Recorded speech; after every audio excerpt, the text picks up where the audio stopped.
Ayun, nandito naman tayo ngayon sa float ng Barangay Pretil. Nice! Andun, may kalabaw tayo nakita dun sa tuktok. And ang ganda na meron silang nilagay na kalabaw kasi alam nyo na ngayon ang Giginto, it is transforming to industrial place. Pero napakalaga ng farming.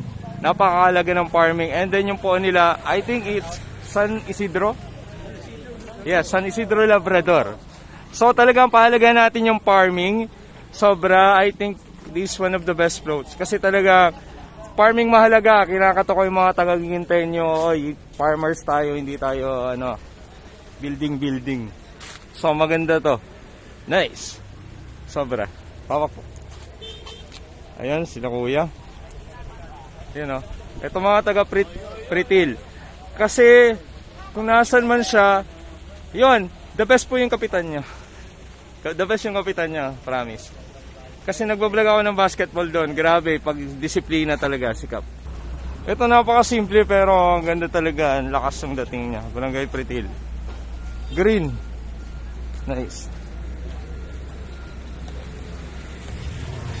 Yun o. Ganda.